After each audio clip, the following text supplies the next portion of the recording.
Hello, happy Monday. I just started, well, I thought I had started recording. Luckily, I caught it after like, I don't know, a minute of talking. And I was like, wait a second, the time's not moving up there. So I'm now actually recording. Hope everyone had a wonderful weekend. I had a good weekend.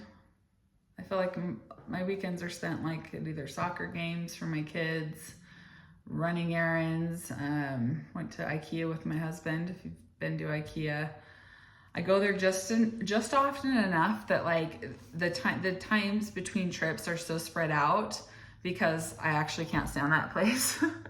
If you've been, it's like this maze and it's like a trap that you can only like get in one way, and then you have, I don't know. Anyways, I feel like I like lose track of time and a sense of reality when I go in there. And we're in there for so long, by the time I get out, I'm like, I'm not going for like another year. But it had been long enough. I forgot how much I did not like going there. But we found some good things and things we needed for the house, so that was good. And had my parents over for dinner yesterday, and my husband likes to cook now. Like, he's just been enjoying cooking and like French cooking and learning how to make baguettes and do new dishes. And he's like an intricate, like he likes to find recipes that require a lot of steps. And I'm like, if it's got more than 3 ingredients, it takes more than 5 minutes, I'm out. I just like throw stuff in the crock pot. For several reasons. One, just like the time. Two, I never want to go to the store and buy all these ingredients, for one thing. And I have a hard time following like very detailed instructions. I'm not the type that's gonna like read every, detail of putting furniture together. Or if we get a new game, I'm not reading the instructions. Zach is going to, and then he'll explain it to us. So he really likes that though. Julia Childs, if you've heard of her, he likes to watch that cooking show and he's feeling very inspired by her. So he's been finding recipes that she makes. And to be fair, actually, his food was really, really good. Like, he's much better cook than I am. My kids love it when he cooks. But it makes me feel like maybe I need to try a little harder in the kitchen, making food that looks pretty and is a lot more tasty than what I am doing. So anyways, that's a little bit about my husband. And yeah, so my parents came over yesterday for dinner and he cooked, and that was fantastic. And he even cleaned up. Yeah, it's good. So I'm very grateful for that. And now we're here Monday afternoon, and I have a couple more clients today, but in between I thought I'd make a video because I won't have time after. And I wanted to talk about exercise and how and why it's important to go cold turkey, right? Many people listening, I'm sure, have done the approach of like going from, the height of the compulsion, whatever that is, where it's just a lot essentially, or they're just very, very, very addicted to whatever that routine is. And they've kind of chipped away at decreasing it or making it less intense or shorter or less frequent or whatever it is. And trying to get into that direction and going in the right direction of essentially cutting it out. But getting down to the point where they've whittled it down so much that there's really hardly anything left, but there's stuff still in there, right? Whether it's just that one little walk, or it's just that yoga video that they do a few times a week, or whatever it is, right? Sometimes people think that a compulsion has to be that person who's running 10 miles a day every single day and they never take a break, or that person who's in the gym 3 hours a day. And, if you're anything less than that, it's like, well, I don't really have a compulsion. Like, I just walk in the morning. It's like, that's a compulsion. If, again, where's your intention and what is your anxiety like when you don't do it? And those are two things you can ask yourself that will help to kind of indicate if you have a compulsion. And for me, I had whittled it down to seriously almost like nothing before I went into full recovery. And I found myself in the same place every time, where I did that well for a couple weeks or months. And then before I knew it, it built back up to the, ridiculous routine that I was doing prior to even trying to decrease. And so I was getting nowhere, right? And my mind certainly wasn't changing, even though it was nice to not have to do a routine or a ritual around exercise for as long. I still felt like I had to do it. My day was still dictated around that. That was a priority. things getting in the way of that or having to change the time that I would do it was just awful. It just felt so uncomfortable. Looking back now, like what unnecessary stress that was in my life. I have actual real stress now that I can't control, and it's just part of having kids and being married and working and all these things, right? I have stress in my life that's like stress I can't get rid of. That was something that I actually could get rid of, and thank heavens I did through recovery. And so in life, there's going to be enough stuff to deal with that adding to and keeping an exercise compulsion is just really, though you think it's helping you to manage your stress, the stress I deal with now in life, just like real stress, actually I can cope with and deal with a lot better. I feel like I'd much prefer that kind of stress than the stress I had of always feeling like I had to exercise. I don't know if I said that very clearly. Hopefully you understand what I'm saying. But for so many years, I thought that was my stress relief. That is how I manage my anxiety. That is, without that, I couldn't cope. And it's like, actually, without that, I can cope so much better because now I can actually address and deal with the things that stress me out, right? And I can tackle them, and I can even just sometimes feel stressed out and not feel like I have to do anything about it. And it was very different when I felt like, I had to exercise, and that was the only way that I knew how to deal with life and with stress. So my point is exercise compulsions stink. They're the worst. If you want to recover and you want to truly rewire, you have to abstain from it for a very decent amount of time. And by that, I mean at least months. Sometimes I'll talk to people who they'll reach out to me for the first time and they're like, I don't know why I can't get over this exercise compulsion. Like I've taken 6 weeks off at a time, several times. And every time, I go back and I feel like I'm over it. And then a matter of a couple of weeks, I'm back at it. It's like 6 weeks is, I don't think enough time. I don't think that's enough time. I have no idea how in 6 weeks my brain would have changed. Maybe it would have felt like it after the end of 6 weeks, but I'm pretty sure it would have kind of latched right back into those movement compulsions if it was such a short period of time. And so as much as we wish that we could make our brains change faster and kind of change the neural network that has been created or built over all the years or time that you've spent with that compulsion, if we could just kind of hurry it and accelerate that process, that'd be nice. But I don't know how to do that. It didn't work for me. I had to take a very good amount of time off. I took a year off of exercise and any kind of lower level movement.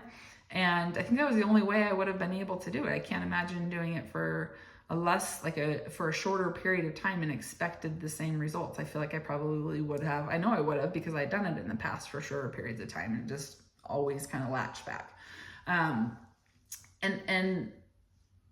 Okay, two things I'm just sorting out in my mind I don't want to forget. So the benefits, obviously, of overcoming an exercise compulsion are just the freedom, especially if you're someone who liked movement before your eating disorder and before you developed this kind of addiction to movement, or felt like it's like your lifeline to be able to eat, and you have that kind of very strong connection between food and exercise, and it's very strongly linked. If before all of that came up and you truly were just a kid who loved to play sports or you loved to be active and run around, even more so, like you have to overcome that exercise compulsion, because then you can be free again, and then you can enjoy movement like you did when you were a kid, and you can take it or leave it, and you can have life happen and not have to plan your entire day around that, right? You can cope with life. Things can happen, and that doesn't have to be a part of your day in order to feel okay. And for that reason, it is so worth it to, if you want to call it suffer, fine, but it's so important to commit to taking that time off, because you will reap that reward, okay? And I think sometimes people aren't clear on that, or they forget, they don't see the significance for various reasons why they need to go cold turkey. But one of them is because you're not going to recover fully from that compulsion if you don't. And if you don't, you're never going to experience that freedom and joy that you can truly get from moving your body in fun ways, right? And then you can also do activities that you wouldn't have done in the past because they didn't burn enough calories or they weren't intense enough or whatever. There's so many things I enjoy doing now that I would have never done in the past, like going on a walk with a friend. I wouldn't have done that. They wouldn't have walked fast enough. I wouldn't have walked. I needed to run. Like all these, maybe they wouldn't go as long as I wanted them to. Whereas now it's like, sure, that sounds great. The weather's nice. A friend wants to walk. We can talk, and it's a wonderful thing, right? And there's no, there's no compulsions around. I don't have to go a certain route. I don't have to go a certain time. I don't have to go a certain pace. I can stop if I need help Hazel in the stroller. Like, it's just such a different way of living, and it's so much better. So if you're that person that's either still very much entrenched in that compulsion, you're still like a crazy person all day long doing stuff, I hope this video touches you in some way. But if you're that person that's still just holding on for dear life to like one lame form of movement that you won't just stop, for heaven's sake, please do this for yourself and just say it's done. Shut the door. Stop entertaining the idea. It's not happening. Put your foot down, be very firm, and say no, right? I'm sure in your life you've had to say no very firmly to someone. In this case, I want you to say no to yourself when it comes up. No, I'm not doing that. No, no, no, no, no. And the better you get, the more consistent you are with saying no, not happening, not even entertaining it, the more confidence you'll get each day that will go on. You're not doing it. You're like, oh, it's kind of getting easier. The anxiety's going down. And I'm like, I just know it's not in the cards. It's just not happening. So that was one thing. The other thing, that it has to happen. And so, okay, no, this is the other thing. I just talked about where, the rewards and just the things that you will gain from overcoming it. And then the other one was just accepting, like radically accept if it feels that way, that you do have to take that break. And I kind of touched on this earlier, but you have to take that break if you want to fully recover. So a client of mine I was just speaking with, they said kind of, and this generated the thoughts I'm having in this video was, I was doing 2 walks, one in the morning, one in the evening, and I cut out the morning one. I do still have the evening one. And I think kindly asked, like, so what's your plan with that? Like, are you thinking you're going to cut that out anytime soon? Are you feeling like maybe perhaps you can recover with that walk, like hoping that you don't ever have to get rid of it? And she's like, well, I don't really know. I was like, okay, well, let me just tell you that it has to go, and you can choose when that's going to be. But if in fact you expect to and want to really recover, that does have to go. And, in the course of that session, as we talked for an hour, by the end, she's feeling a lot more confident and understanding too. Like if you truly understand the why behind these, it's the same thing as raising kids. It's you tell them no, no, no, no, no, or do this, do this, do this, but you're never telling them why. They're not really learning, right? There's no like intrinsic motivation there because they don't understand, why do I have to keep my room clean? It's like, well, it's really good to build habits, cleanliness and organization. And then when you're in college and you're a roommate, they're going to appreciate that you're organized, and a spouse especially going to appreciate you're organized. And just being in a clean environment just makes you to think, it helps you to think clearer, makes you feel calm, right? There's all these benefits. And so you talk about that, and then they feel maybe, not that they're perfect at it, but they feel a little bit more motivated and see a why behind why they need to make their bed and clean their room. And it's similar here, right? So if you can understand the why, and in this case, I think the client understood more so clearly why this has to happen, and where she was totally in control of deciding when that was going to be. Well, guess when she decided that was going to be? Today. She's not doing the walk tonight. And I feel confident that she's truly not going to do the walk. I can tell, I can see it in her eyes, I can feel it in her energy. She's truly in it. Like she understands the importance of it, okay? And so please, if you're that person, you don't have to be talking to me one-on-one. Here's your coaching session. Please be that person today that's not going to do it. And you're not going to do it tomorrow. You're not going to do it the next day. And you're not going to get back on your food because you're not doing it. And you'll notice that you're probably hungrier when you're resting. And that'll probably freak you out. And you still have to listen to all that hunger and eat probably 10 times more once you start resting fully. And guess why that's happening? Because you're actually allowing yourself time and space to hear that mental hunger. And the reason that you're exercising is because that freaks you out. And you have to do it anyways. You have to create that space for your eating disorder for your mental hunger to essentially communicate with you and tell you what it is that you want to eat. But if you keep running on this little wheel over and over and over again, and you're getting nowhere because you can't slow down enough to feel that hunger and listen to that hunger, I'm sorry, you're playing games with yourself. You're the only person you're fooling. Okay. So what's this video about?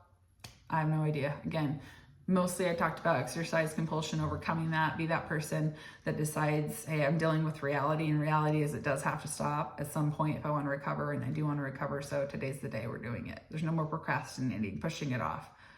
It's never going to get easier. Okay. And slow and steady, like I said in the last video, it doesn't work. You get too tired. It's just too, it's using the analogy that I use all the time with cancer. It's like keeping part of that cancerous tumor in you and wondering, why does it keep growing? And then I have to go and get, it removed again, but I keep leaving pieces in there. Well, just remove the whole tumor, right? That's going to give you a better chance at having a good success rate, right? That's going to definitely give you a brighter future of not having cancer again if you get rid of the whole tumor. And it's going to be similar to this. Just get the whole compulsion out. Don't keep little tidbits here and there. Same thing with the food. Just overcome all the fear foods. Don't leave little ones here and there that you're unwilling to touch or you're unwilling to eat. Just conquer them all. Let your brain truly change. It will. It absolutely will. You're no different than anyone else. Your brain operates in terms of neural rewiring, right? Your brain can neural rewire just like anyone else's brain, even at an older age. And so be that person that's like, hey, I'm going to deal with reality and I'm going to do this today.